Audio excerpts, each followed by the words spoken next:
Mes chers collègues, je tiens à vous remercier également pour les débats qui ont eu lieu dans le cadre de la préparation de ce règlement intérieur, en tout particulier l'écoute de Patrick Bloche.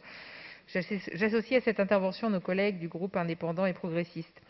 Tout d'abord, nous saluons les innovations comme la création de la 8e commission sur des sujets fondamentaux face à la crise environnementale. Une remarque toutefois.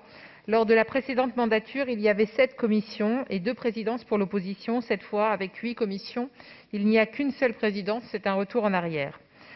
Nous vous remercions également d'avoir répondu à la demande du groupe Modem démocrates et écologistes d'appliquer à Paris la loi relative à l'engagement dans la vie locale et à la proximité de l'action publique de décembre 2019, qui doit faciliter l'engagement politique. En effet, nous avons demandé que soient appliquées les dispositions relatives à la prise en charge des frais de garde, particulièrement nécessaires dans une assemblée rajeunie et soucieuse de protéger la parentalité. Nous avons pris note que cette disposition, qui ne figurera pas au règlement intérieur, sera proposée au vote de notre Assemblée début 2021. C'est un progrès. Nous vous remercions également d'avoir accédé à notre demande de moderniser les motifs d'absence autorisés, en particulier sur la notion de congé paternité. Nous restons toutefois en attente sur un certain nombre d'interprétations en matière de décès ou raison médicale d'un enfant. Je rejoins mes collègues qui vous ont demandé un certain nombre de précisions. Nous avions par ailleurs proposé un certain nombre de propositions afin de faciliter le débat en séance et éviter que notre Conseil de Paris soit semblable à un débat de politique générale durant 3 jours, et éviter que les débats soient uniquement figés d'avance, sans possibilité d'intervention, sans inscription préalable. Ce conseil d'ailleurs est un peu l'exemple des longues interventions qui risquent d'être encore plus longues demain avec le nouveau règlement intérieur. Droit d'interpellation, durée des prises de parole debout, nous n'avons pas été entendus sur ces propositions.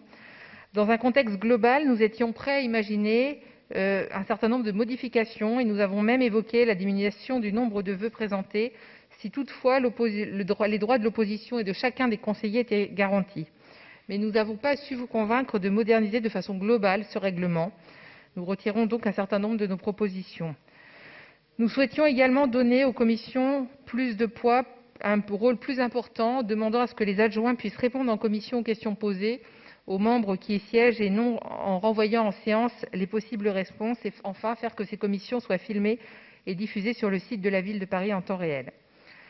Nous sommes attachés à la rationalité de nos travaux et à chaque conseil, un certain nombre de vœux sont présentés.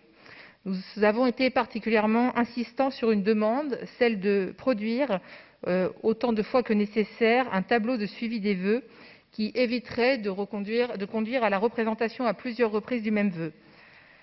Même adopté par la majorité, il est parfois difficile de savoir ce qui a été mis en œuvre, quant au fait lorsque les amendements sont rejetés, ils peuvent être parfois représentés en conseil d'arrondissement. Nous en avons eu plusieurs exemples. C'est à la fois pour faciliter le travail des élus de ce conseil, mais également ceux de nos collègues d'arrondissement, qu'il nous semble important qu'un tableau de suivi des vœux et de leur mise en œuvre également soit présenté. Nous avons pris connaissance de votre amendement 220 bis qui propose que le tableau de suivi soit présenté 2 fois par an à l'ensemble des élus. Nous souhaitons, avant de nous prononcer sur le maintien ou le retrait de notre vœu, que vous puissiez préciser les modalités et l'esprit de ce suivi. Merci.